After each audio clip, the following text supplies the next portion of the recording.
Okay, so actually there was some problem with the network and the computer in the classroom. So I was to come back into my cabin and deliver the lecture from my own tablet. So till now we have reached to the Tower of Hanoi problem, which is one of the critical problems coming under the divide and conquer approach. And we have seen that the target is to transfer the n number of disks from tower A to tower C using one tower B as an intermediate or auxiliary tower.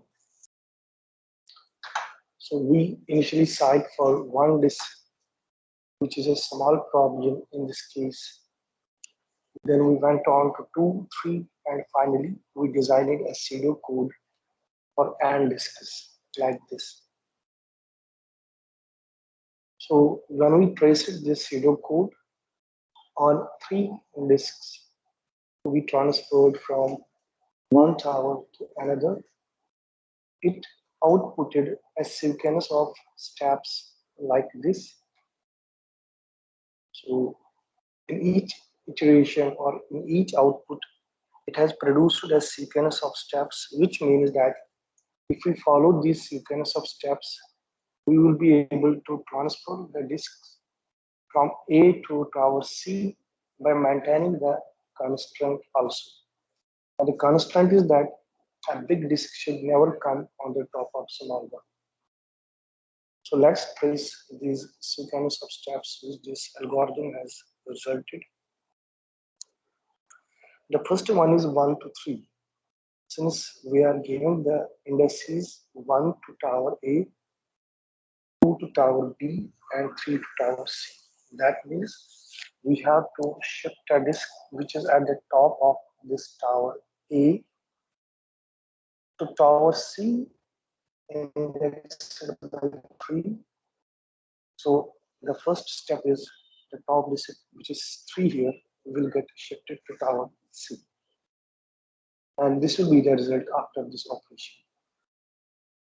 Now, the next step is to shift from tower 1 to tower 2. That's from here to here. So whatever is at the top of tower 1, that's A, that will be now shifted to tower B, that is tower 2. So since it was 2 in the previous case, so the disk 2 will be shifted here. Now the next output is the step 3, 2. So transfer the disk which is in tower 3 into the tower which is 2. So these 3 should come at the top of this 2. When we see the next step, that disk 3 from tower 3 has been shifted on top of the disk 2 which is in tower 2. The next step is to go from 1 to 3, this one. I have written it here that which step we are following. Now since it is the 1 to 3 means shift that is from tower A to tower C or tower 1 to tower 3. Since the disk is 1, so 1 will be taken from here and put in tower C. And the result will be the one disk will get shifted to tower 3. The remaining 2 will be still in the tower B. Now the next step is to shift it from 2 to 1. That's from this to tower 1.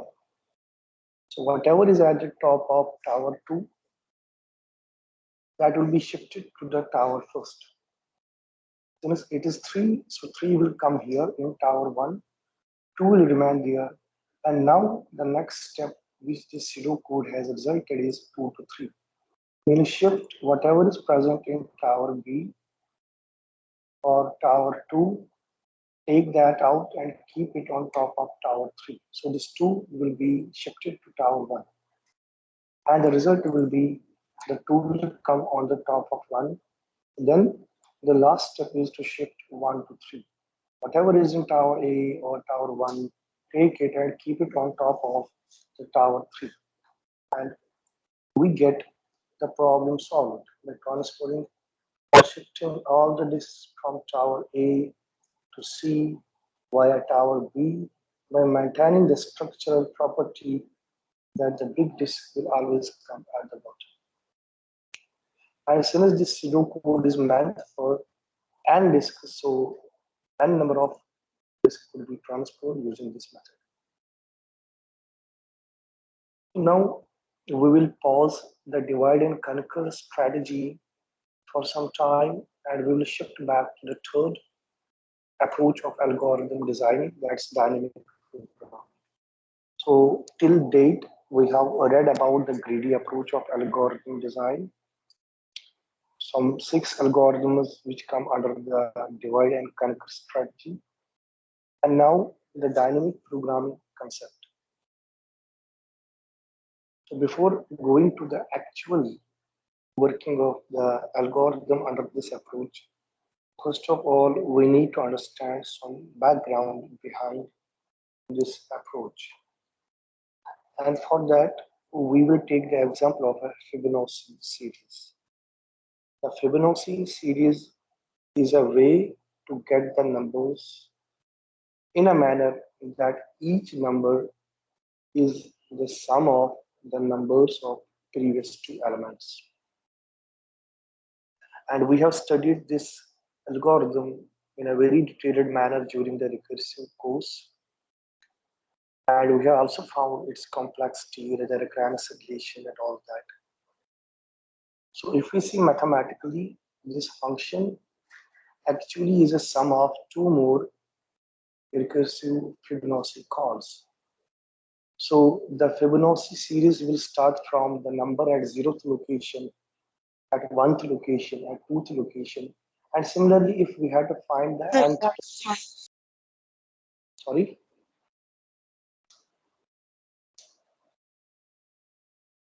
what's the issue?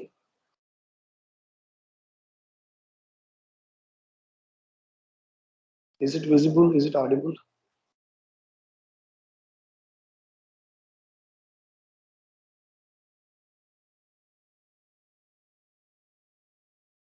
Are you able to see the screen?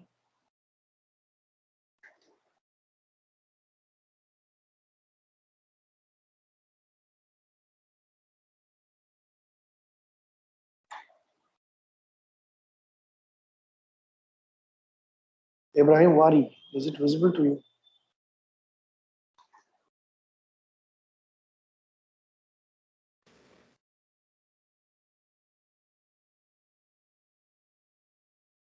Charmisha, are you there? Yes, sir, it is visible. Okay. So the Fibonacci series is actually to find the nth term in the Fibonacci series. And how that is found is to take sum of the Fibonacci of n minus 1 and n minus 2 term. So if it is the 6th term which we have to find, we will take the sum of the previous 2 terms, that is 5th and 4th. But this is the case when n becomes either equal to 2 or greater than 2. So this we treat as a big problem when we have to find the nth term and n is equal to either 2 or greater than 2, 3, 4, 5, 6, 7. But when we have to find the first term of this Fibonacci, that's f of 1. This f of 1 means that we are interested in find the first term of the Fibonacci. That will be equal to 1. And f of 0 means the 0th term. So this is like if we are having a Fibonacci series, I have written it here. Initially, it will start from 0. Then this 0 and 1 will add up. And it will give the next term, 1. This 1 and 1 will add up. 1 plus 1, it will give this 2. This 2 plus 1 will add up, it will give 3. Similarly, if I had to find the next term after this 21, so this 13 and 21 will add up. Whatever will come here, that will be the next term. So just imagine that the 0th term, this first term is indexed as 0, this is indexed as 1, this is indexed as 2. So we will store these values in an array which will be initialized, the initial value will start from 0. That's why when we say fib of 0, that is the element which is at memory location 0. that is 0. And fib of 1 is the first element of the series. Fib of 2 is this, fib of 3 is this. Similarly, when we have to find fib of n, that will be the recursive call of fib of n minus 1 plus fib of n minus 2, because n here is greater than or equal to 2. This we have studied too much in the previous lectures also. And if we write a pseudocode for this Fibonacci series, we write it like this, that if n is either equal to 1 or less than 1, means it contains both 0, 1 as well as negative numbers. For them, the Fibonacci series does not exist. So we just return the value n at that time. If it is 0, then 0. If it is 1, then 1. But when n gets equal to or greater than 2, then recursively call fib of n minus 1 and fib of n minus 2. And this type of structure where we call recursively the function is known as optimal substructure. This type of property or structural capability is known as optimal substructure. Now, if we use the same pseudocode which is given on the previous slide, and we try to find out the fib of 5, that's we try to find out what is the Fibonacci number at location 5. Fib of 5. In place of n, we are passing 5 as argument. So since fib of 5 is not known to us, or from the pseudocode, this 5 is greater than 2, because either we know fib of 1 or we know fib of 0, but we don't know fib of 5. So to calculate fib of 5, it will recursively call itself by decrementing the parameter by 1 and 2. So this will become fib of n minus 1, that's 5 minus 4, 5 minus 1, that's equal to 4. And on the right side, it will become fib of n minus 2, that's 5 minus 2, which is equal to 3, that's fib of 3. So this is first stage, this is second level. Now, we don't know even the fib of 4. So in order to calculate fib of 4, we have to again call recursively the fib function by decrementing its parameter according to the pseudocode. So fib of 4 will call itself, that's fib of 3, by decrementing the parameter by 1, and on the right side it will call by decrementing the parameter by 2, that's fib of 2. And same thing will be done on this side, fib of 3 will call itself by decrementing by 1, fib of 2, and fib of 1. So we are at level 3. Similarly, this fib of 3 is not known to us. We have to again recursively call by decrementing the parameter, means fib of 2, fib of 1. This fib of 2 will get fib of 1, fib of 0, fib of 2, fib of 1, fib of 0. And finally, this fib of 2 will get fib of 1 and fib of 0. So when we reach to fib of 1, and we know that fib of 1 is equal to 1, and fib of 0 is equal to 0, because both the values are less than 2. And whatever the value we pass when n is less than or n is less than 2, it returns back the value. Means fib of 1, we are passing n is equal to 1, its fib will be equal to 1 itself. Fib of 0, it will return 0. So this will become a Swan problem. So now to compute the fib of 5, the number of times we have to recursively call this fib operation is, initially we start from here, that is fib of 5, means one call, generated it iteratively calls fib of 4, 2 call, fib of 4 itself calls fib of 3, 3 call, that calls itself fib of 2, 4, fib of 1, 5, fib of 06, this fib of 17, 8, 9, 10, 11, 12, 13, 14, 15. That means in order to compute this fib of 5, we have to recursively call the sub problems, the sub functions 15 times total recursive call we had to make. And when we found the recursive or recurrence relation for the Fibonacci series, we say that T of n is equal to T of n minus 1.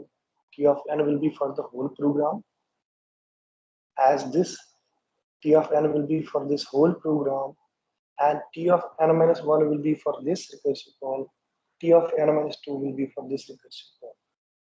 And when it is equal to 1 or less than 1, then there is some constant value because it will take only one program step. So we're adding that order of 1 here.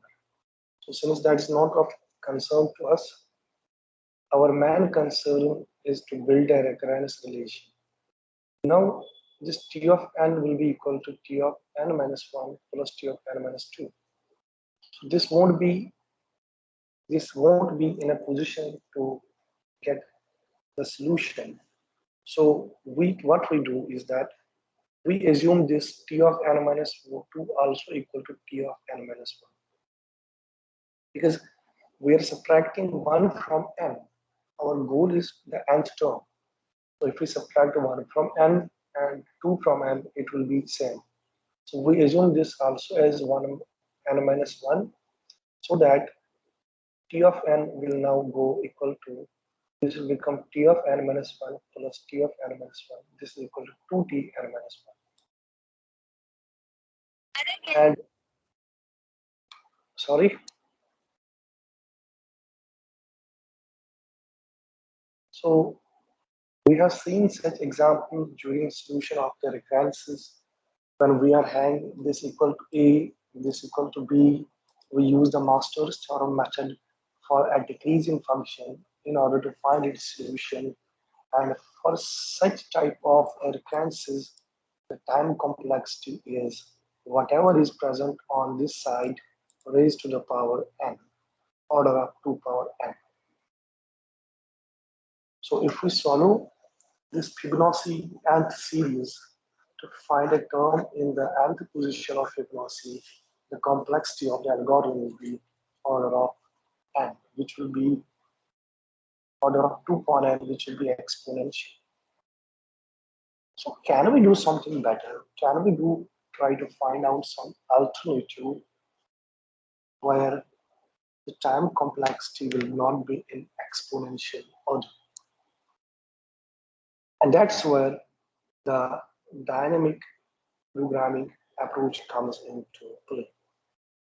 So what it says is that if you look towards the same tree, that is the tracing tree of Fibonacci 5, we see that on the left hand side, which I have marked by this green color, and on the right hand sub branch, which is also marked by this green color, we are calculating a function fib of 3 here inside this green. And here we are also calculating the fib of 3 again. So the dynamic programming says that if we already have calculated this fib of 3 once, let's store that value somewhere in the memory so that when we need to use that value again, as is the case here on this right side, once we have to use that fib of 3 again, let's not calculate these so many subcalls. Let's not make those whole subcalls, because I already know fib of 3 which is stored somewhere in the memory. I will take that fib of 3 from that memory.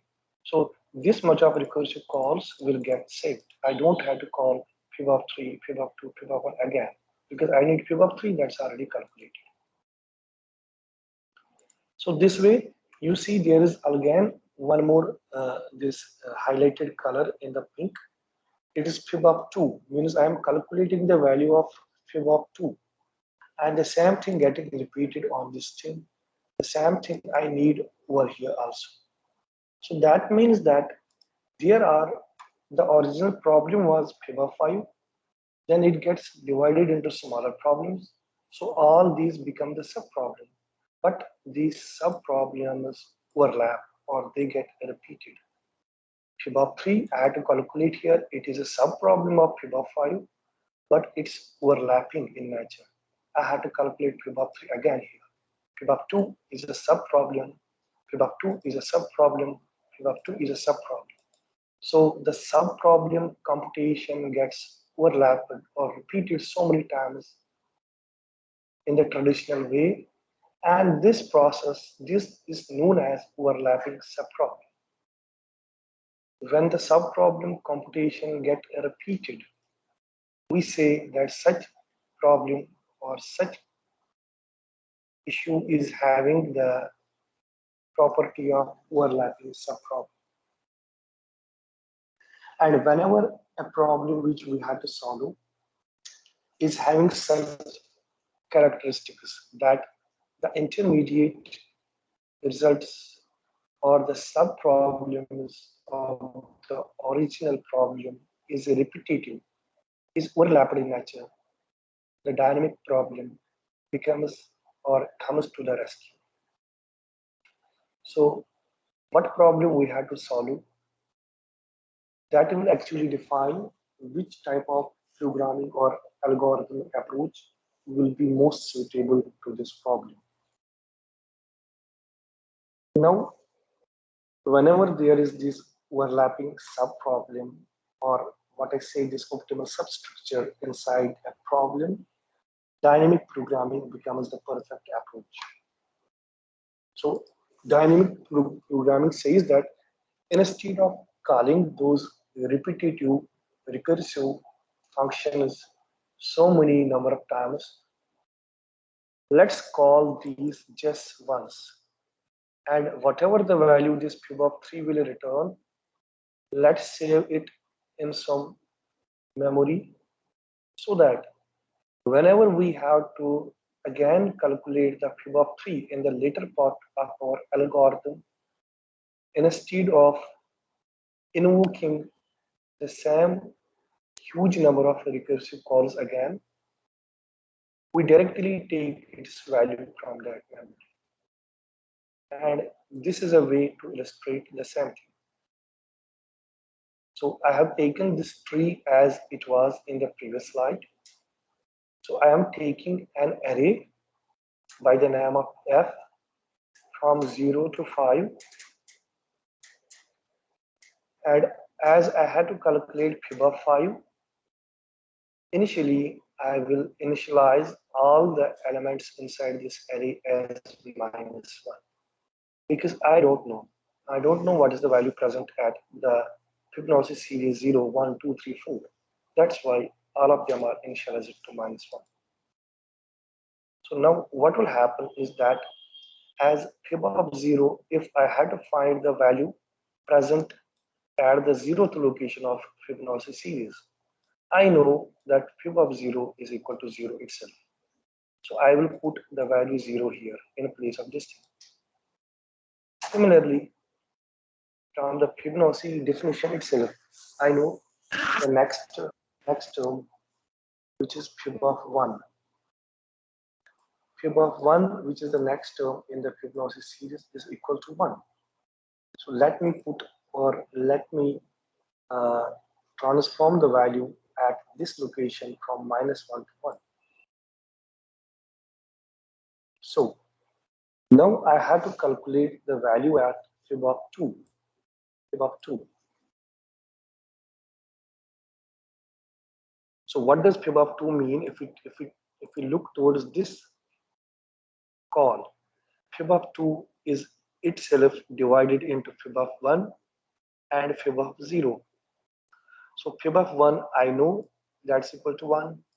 Fib of 0, I know that's again equal to 0. So this fib of 0 plus fib of 1 will add up because we know to calculate the nth term, we had to add the previous two. That's fib of n minus 1 plus fib of n minus 2. So here also, to calculate fib of 2, I had to add fib of 1 and fib of 0 as clear from the tracing tree also. So here fib of 2, so in place of this memory location, that's f of 2, I had to write this plus this, that is 0 plus 1, that will be equal to 1. So I will store the fib of 2 in this memory location. So in the same way, to calculate this fib of 3 here, fib of 3, that will be now the sum of fib of 2 plus fib of 1, the one on its left and the one on its right. So when I reach to fib of 2, I don't have to recursively invoke this fib of 2 because now I know the value of fib of 2 from this table or from this array. I will directly take that fib of 2 which is equal to 1 and fib of 1 that's already known to me, and I will add them up.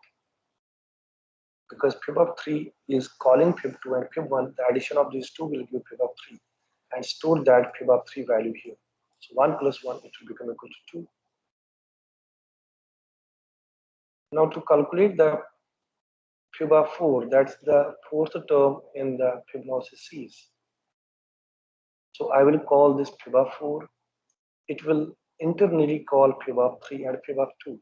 I don't have to call this fib of 3 recursively into so many subcalls, fib of 2 recursively into so many subcalls, because I know fib of 3 is already calculated and that's equal to 3. So I will directly take from this array fib of 3 and also fib of 2 from this array which is equal to 1. So add them up, 2 plus 1, that's equal to 3. And this way I will be able to find any nth term in the Fibonacci series.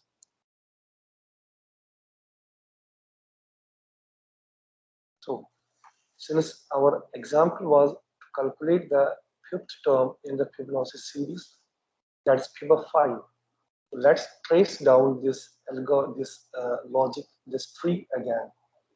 So when we have to find the fib of 5, we pass n is equal to 5 to this recursive function. So we invoke this function. So that's why I have written the arrow here. Means yes, this recursive function is called, is invoked, it's executed. So as we don't know the value of 5, fib of 5, so it will internally call this fib of 4. As we don't know the value of fib of 4, it will internally call this fib of 3. As we again don't know the value of fib of 3 because 3 is greater than 2. So we go to fib of 2 and fib of 1. Since fib of 2, we also don't know its value because we know the value of only fib of 0 and fib of 1. So let's divide it, this fib of 2 again into fib of 1 and fib of 0. So that means we are calling this recursive function here, here, here, here, here, and here. This fib of 1 will be also called. When it will be called, then it will return fib of 1 is equal to 1, because this is also recursive call. When the n is equal to 1 will be called, the n value will be evaluated, and when n is equal to 1 or less than 1, the corresponding value will be returned. So we are calling fib of 1 also once and fib of 0 also to return the 1 and 0 term of the Fibonacci series. So when we finish this whole left sub branch, we go to this fib of 3 and call this fib of 1, which is on its right. To invoke this fib of 1 function does not mean anything as fib of 1 is already calculated here. So I have written cross here, which means we are not invoking this. We are directly taking its value from the array. So again, fib of 2. Since this fib of 2 is repeated here, we have already calculated the value of fib of 2, so it's not called. Similarly, this fib of 3. Since this fib of 3 is called here, all the value of fib of 3 is calculated, so no need to call it. Directly take from the array. So the total number of recursive subcalls I had to make using this adaptation is 1, 2, 3, 4, 5, 6. So in the traditional way of computing the nth term of the Fibonacci, the total calls I was to make was 2 power n. And here, by using the logic of dynamic programming to save the intermediate results, if we had to find fifth term in the Fibonacci, means fifth, we need 6 calls, 1, 2, 3, 4, 5, 6.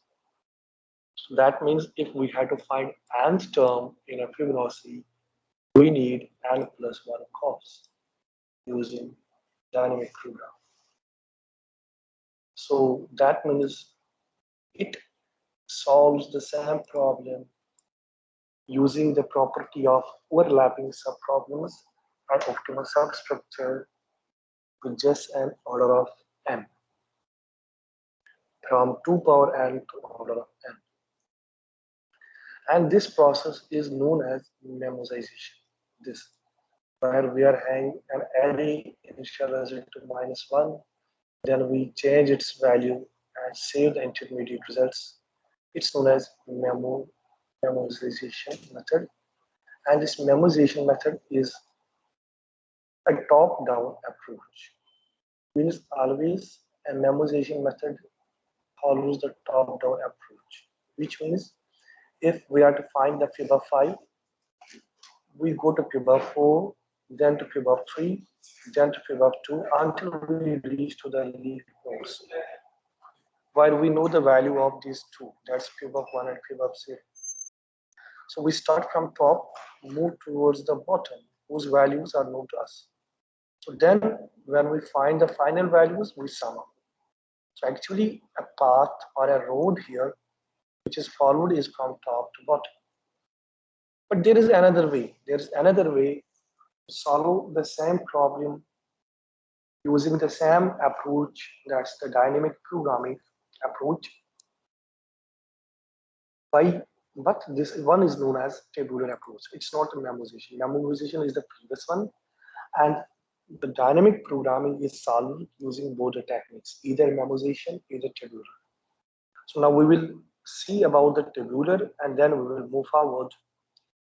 Tabular method is the normal method, the normal conventional way in which we don't use the recursive functions, but we use the iterative. We use the iterative logic.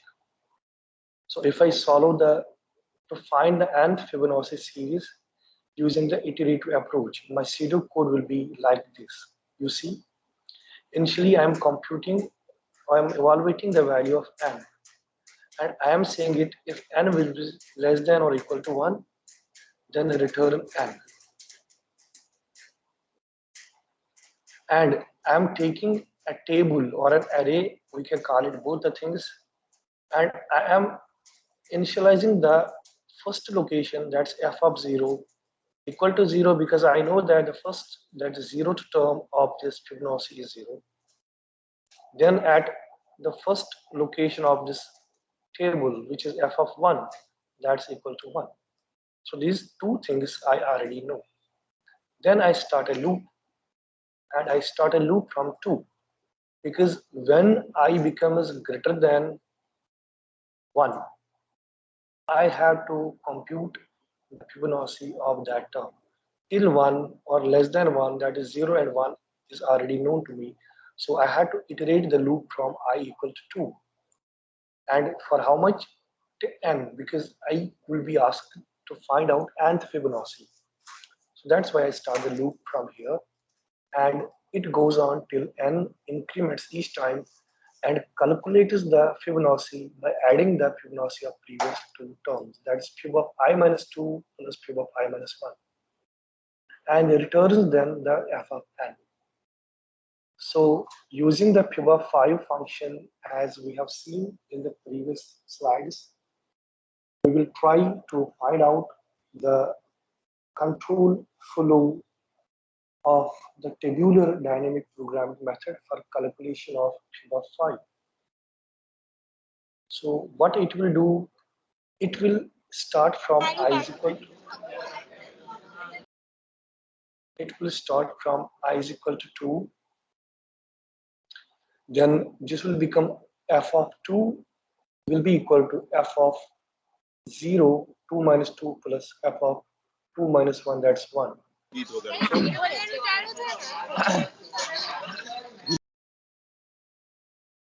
So the previous two terms will be added up. So I have positioned I equal to 2 to point out from which location in this table the loop starts. So initially I will be equal to 2 and f of 2 will be calculated. That is the Fibonacci of 2. And that will be the sum of previous two terms, that is 0 plus 1, that's equal to 1. Then this I will iterate again, it will go 3. So the f of 3 will be calculated. That will be again the sum of previous two, 1 plus 1, that's 2. So this way, finally, we will reach to I is equal to 5. And f of 5 will be calculated as f of 4 plus f of 3. That is equal to 3 plus 2 equal to 5. And it will return us the fifth Fibonacci term in the actual Fibonacci series. But what we have seen here in this approach, we, no matter which term of the Fibonacci we have to calculate, we had to always start from the bottom. So 0, 1 we knew, we had to always start from I is equal to 2, 3, 4, 5, 6 until we reach to the exact series or exact number in the Fibonacci series. That's why this tabular approach of dynamic programming is following the bottom-up approach. So as the case was with the memoization, which follows the top-down approach, the tabular method of the dynamic programming follows the bottom-up approach. We start from here and reach to the exact Fibonacci series. So as I said, that the dynamic programming uses the intermediate results to be stored somewhere.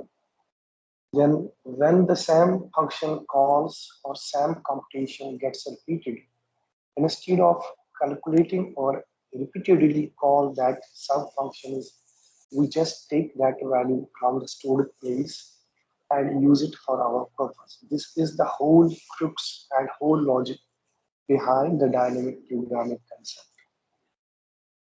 So when there is the structure of optimal and there is the repetitive subproblems inside a problem, the dynamic programming becomes the perfect choice.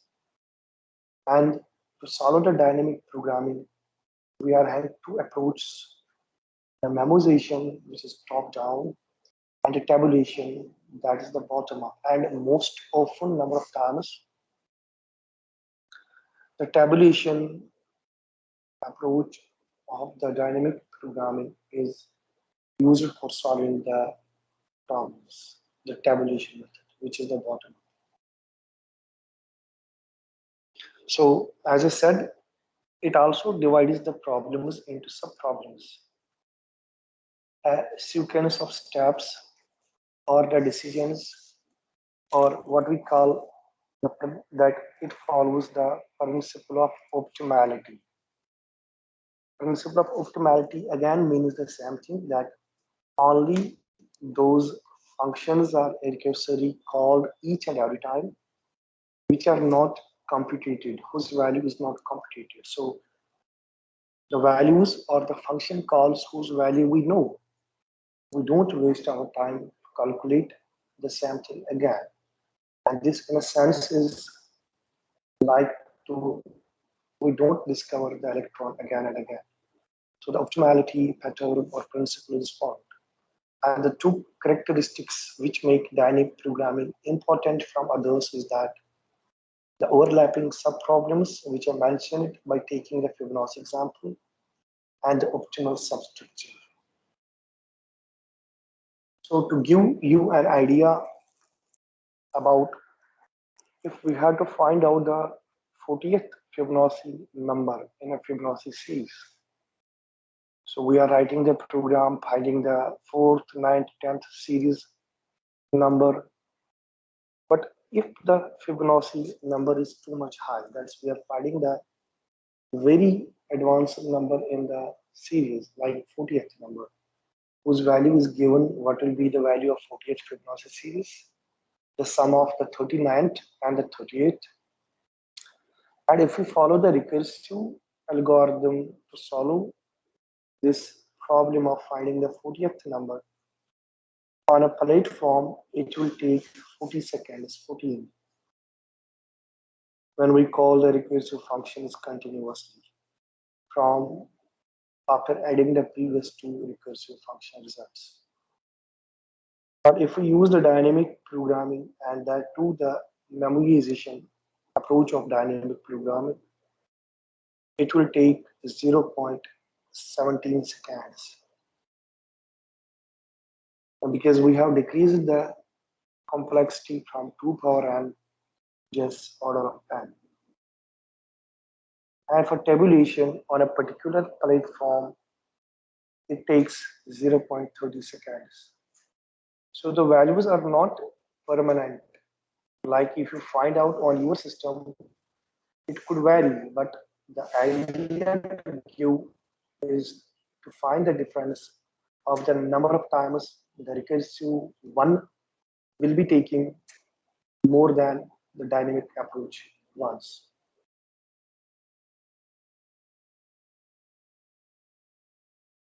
So the first algorithm which comes under this dynamic programming approach is all pairs shortest path. We have found the divide and conquer approach and actually the greedy approach from the Digitas algorithm, but we were taking only one node there or vertex, and we were finding the shortest distance from this one vertex to all other vertices. And we saw the problem associated with Digita that if there is a negative edge, it does not work. Then for single source shortest path algorithm, both Digita is a single source as well as a Bellman fold. Both of them are single source shortest path because we are finding the shortest path from one source to all other vertices. So the Bellman fold then come up with his own idea to solve even for negative edges. But again, if there is a negative cycle, negative edged cycle inside the graph, it again does not work. So all pairs is that if we have to find the shortest distance from 1 to 2, from node 1 to 3, 1 to 4. Similarly, we have to find shortest distance from 2 to 1, 2 to 3, 2 to 4, and so on from 3 to 1 means we are finding the shortest distance from one vertices to all others, from this vertices to all others, from this vertices to all others, from this vertices to all others. We solve it using the dynamic programming concept and that to the tabular method. And this we will see in the tomorrow's lecture, hopefully. So with this, I will stop here for today's one, and we will take this one in the tomorrow's lecture. So any problem with this in the understanding of this thing?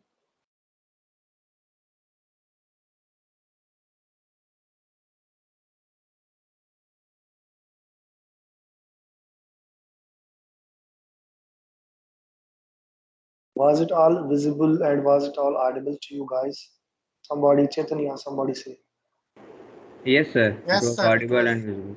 Yes, sir. Okay. So then I will stop here and we will meet tomorrow.